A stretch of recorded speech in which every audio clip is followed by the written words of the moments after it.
اچھے کام کے بعد اگر انسان اچھا کام کر رہا ہے، کنٹینیو کر رہا ہے، اس کا مطلب خدا کا ذکر ہے۔ جہاں گڑبڑ کرتا ہے پروردگار وہیں آگے روک دیتا ہے، اور یہ خدا کی رحمت ہے، یہ خدا کی رحمت ہے، وہیں پہ بتا دیتا ہے سدھر جاؤ، سمجھ جاؤ۔ ہم لوگ اتنا تھوڑی ایک سال بعد رزلٹ دے کے بتائیں کہ کیا بنائی، خدا وہیں پہ بتا ہوتا ہے۔ لہٰذا غور کیجیے۔ ایک نشانی اور بعض علماء بتاتے ہیں، وہ بھی آپ کے حضرت میں عرض کروں، جب کسی کام کو کرنے کے بعد آپ کا دل گواہی دے کہ میں مطمئن ہوں، سمجھ آئیے خدا کیسے۔ دیکھیے یاد رکھیے گا، انسان پوری کائنات کو بہکا سکتا ہے، دو کو نہیں بہکا سکتا، ایک اللہ ایک خود، انہیں کبھی نہیں بہکا سکتا۔ اگر ہم نے کوئی کام کیا ہم خود اپنے کام سے مطمئن ہیں تو اس کا مطلب خدا کیسے ہے، اور خود اگر کہیں نہ کہیں پریشان ہے سمجھ جائیے گا جی۔ خدا نے ہمیں انبیاء سے مدد مانگنے کا حکم کس جگہ دیا ہے، اور ہم اپنے اہل سنت بھائیوں کو یہاں کی مدد کا کانسیپٹ کیسے سمجھائیں؟ جزاک قرآن کی ایک آیات ہے، روایات بھری پڑی ہیں، عقل بھری پڑی ہے، وَابْتَغُوا إِلَيْهِ الْوَسِيلَةَ، خدا کے متعلق بالکل کلیئر کہا ہے کہ جب پروردگار کے پاس آؤ تو کیسے آؤ، وسیلہ لے کر۔ ہم شیعہ تنہا قرآن کو حجت نہیں مانتے، ہم وہ کہنے والے نہیں حسبنا کتاب اللہ، ہمارے لیے کتاب کافی نہیں، ہم کتاب کے ساتھ پہلے بیٹھ کے بھی مانتے ہیں۔ لہٰذا ان ہستیوں کی زندگی کو جب ہم نے دیکھا تو ہم نے دیکھا دسیوں لوگ ان سے مدد مانگنے آئے، انہیں نے کبھی نہیں کہا شیر کرے، کیوں؟ یہ پروردگار نے اجازت دی ہے، اطیعوا اللہ واطیعوا الرسول واولی الامر منکم، اللہ کی اطاعت کرو، رسول کی اطاعت کرو، اولی الامر کی اطاعت کرو۔ تو اولی الامر سے مانگنا، البتہ ڈائریکٹ ان سے نہیں مانگتے ہیں، ہمیں پتہ ہے کہ یہ بغیر خدا کی اجازت کے، چلیے اس کو یہیں پہ کلیئر کرو۔ دیکھیے چار ہمارے پاس آپشن ہے مانگنے کے، اس کو نوٹ کر لیجیے۔ تو یہ سوال جب سیشن میں لگتا ہے لوگوں کو کوئی لکھنے والی چیز نہیں ہوتی، جبکہ مین لکھنے والی چیزیں نہیں ہوتی، جو سوال کرتا ہے وہی صرف لکھتا ہے جواب، بھائی سوال نہیں کرتا ہے، ہوتا سکتا ہے، اس لیے سوال جواب سیشن بھی لیکچر کا حصہ ہوتا ہے ہمیشہ۔ چار آپشن ہے ہمارے پاس مانگنے کے، ٹھیک ہے۔ نمبر 1، ڈائریکٹ خدا سے مانگے، ٹھیک، اللہ ہمیں دے دے، اس میں کوئی پرابلم ہی نہیں، کلیئر ہے، کوئی مسلمان اس پہ اعتراض نہیں کر سکتا۔ نمبر 2، ہم کسی اچھے انسان سے کہیں کہ آپ ہماری جگہ خدا سے مانگیں، قرآن میں مثال ہے سورہ یوسف میں، جب جناب یوسف کے بھائی پشیمان ہوئے تو آج جناب یعقوب کے پاس کہ بابا آپ ہمارے لیے خدا کے سامنے استغفار کر دیجیے، خود کر سکتے تھے نہیں کر سکتے تھے، لیکن کیونکہ غلطی کی تھی تو پشیمان تھے، تو آج اپنے ابا سے کہا، پیغمبر تھے، معصوم تھے، تو بابا جان آپ کام کر دیجیے، وہ بھی قرآن بھی پروف کر رہے ہیں، آپ بھی پروف کرتے ہیں، اس میں پرابلم کیا ہے بھائی؟ کبھی کبھی ایسا ہوتا ہے کہ بچہ غلطی کرتا ہے، اماں سے آ کے کہتا ہے آپ ابا سے کہہ دیجیے، اب یہ نہیں ہوگا، یہ طریقہ ہے زندگی، یہ دوسرا آپشن۔ تیسرا یہ ہے کہ ہم آئے کسی بڑی ذات کو، کسی محترم چیز کو آ کے وسیلہ بنائے خدا کے سامنے کہ پروردگار ان کے صدقے میں ہمیں معاف کر دے، ان کے صدقے میں ہمیں دے دے، یہاں بھی کوئی پرابلم نہیں، کیا مانگ کس سے رہے؟ خدا سے ہی مانگ رہے ہیں، لیکن کسی کے ذریعے سے، ایسا ہوتا ہے کہ ہوتا ہے، جب انسان کو لگتا ہے کہ سامنے والا کسی کو چاہتا ہے تو اس کو ساتھ میں لے کے جاتا ہے، سفارش چلتی یا نہیں چلتی؟ اللہ کی بھی چلتی ہے، بس فرق یہ ہے ہمارے ملک کو الٹی سیدھی چلتی ہے، اللہ کا بالکل سیدھی چلتی ہے، سفارش چلتی ہے۔ اور آپ سیرت میں دیکھیے، آپ کو دسیوں میں ہزاروں مثال مل جائیں، ان تین آپشن میں کوئی پرابلم نہیں، کوئی مسلمان بھی نہیں کہہ سکتا غلط ہے۔ پرابلم چوتھے آپشن میں آتی ہے، وہ یہ ہے کہ ہم امام باڑے میں، روضے میں، نجف میں، کربلا میں، مشہد میں، کاظمین میں، مکے میں، مدینے میں جب ہم جاتے ہیں ڈائریکٹ ان ہستیوں سے مانگتے ہیں، ڈائریکٹ ان ہستیوں سے مانگتے ہیں۔ اگر مانگنے والے کا عقیدہ یہ ہے کہ یہ ہستیاں خود دے رہی ہیں، اللہ سے کوئی ربط نہیں ہے، تو یہ شرک ہے اور کفر ہے۔ لیکن اگر مانگنے والے کا عقیدہ یہ ہے کہ ہم مانگ ان سے رہے ہیں لیکن دیں گے تو یہ خدا ہی کی مرضی سے، ما تشاءون الا ان یشاء اللہ، ان کا کوئی ارادہ بغیر اللہ کے ارادے کے، تو یہ چوتھا آپشن بھی صحیح ہے۔ لیکن ہمارے علماء کی تاکید ہے غیر مذہب کے سامنے یہ آپشن نہ رکھیے، کیونکہ وہ بیچارہ سمجھ تو پاتا نہیں ہے، وہ ڈائریکٹ آ کے ہمارے اوپر کس چیز کا اسٹینڈ لگا دیتا ہے؟ کافر، مشرک، آپ مشرک ہیں، آپ غیر خدا سے مانگتے ہیں، تو اس کو یہ نہیں پتا ہمارا عقیدہ توحید، تو اس کے پردادا سبردادا بھی نہیں سمجھ پائے کہ اچھا ہے، انہیں کیا معلوم توحید کسے کہتے ہیں۔ لیکن وہاں کہیں اپنی غلطی ہوتی ہے، لہٰذا یہ چار آپشن ہے جس میں سے تین میں کوئی پرابلم نہیں ہے، چوتھے والے میں تھوڑا سا خیال کرنا چاہیے، اپنا عقیدہ اگر صحیح ہے تو آپ چوتھے پہ بھی عمل کر سکتے ہیں، لیکن بہرحال تھوڑا سا سمجھداری کے ساتھ سمجھ لیں۔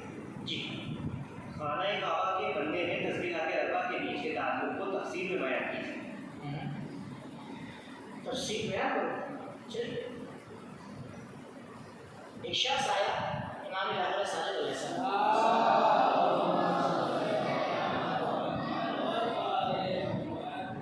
یہ ان سوالوں کا جواب دینا اس لیے ضروری ہوتا ہے کہ آدمی کو یقین ہوتا ہے کہ آدمی لیکچر سن رہا ہے، تبھی تو اس نے ایک پوائنٹ پکڑا۔ آج اس نے پوچھا کہ مولا یہ بتائیے کعبہ کیوں چوکور ہے؟ ہمارے آپ کے ذہن میں کوئی سوال ہے؟ یہی مشکل دین کی بات کو غور نہیں، اس نے غور کیا، مولانا بھی ڈاکٹر بے کا سوال ہے نہیں، مولانا جواب کیا جانتے ہو؟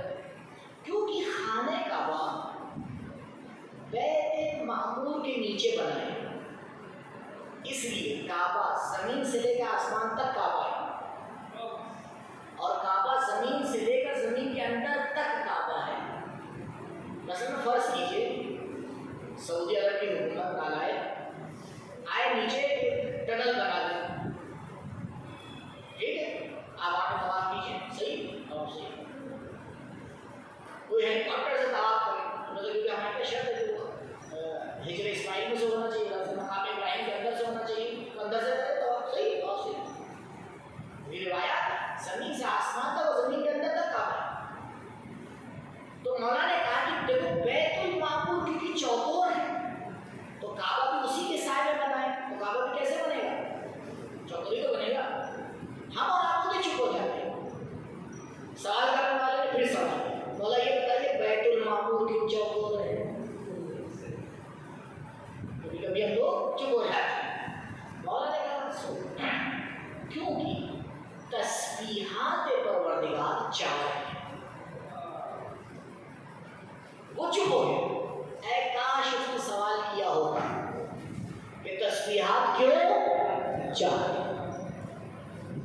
وہ قیامت تک سوال کرتا، یہاں جواب کا ختم نہیں ہوتا۔ اب وہ نہیں کروں کیا روایت نہیں پر ختم ہوگی، لہٰذا مجھے بھی اس کے آگے نہیں پتا، تو یہ اس کے پیچھے لاجک ہے۔ جی اللهم صل على محمد وآل محمد وعجل فرجهم۔ بسم الله الرحمن الرحيم، اللهم أدخل على أهل القبور السرور، اللهم أغفر كل فقير، اللهم اشف كل جائع، اللهم اكس كل عريان، اللهم اغز دين كل مدين، اللهم فرج كل مكروه، اللهم رد كل غريب، اللهم فك كل أسير، اللهم أصلح كل فاصل من أمور المسلمين، اللهم اشف كل مريض، اللهم سد فقرنا بغناك، اللهم غير سوء حالنا بحسن حالك، اللهم اغفر لنا الدين وأغننا من الفقر، إنك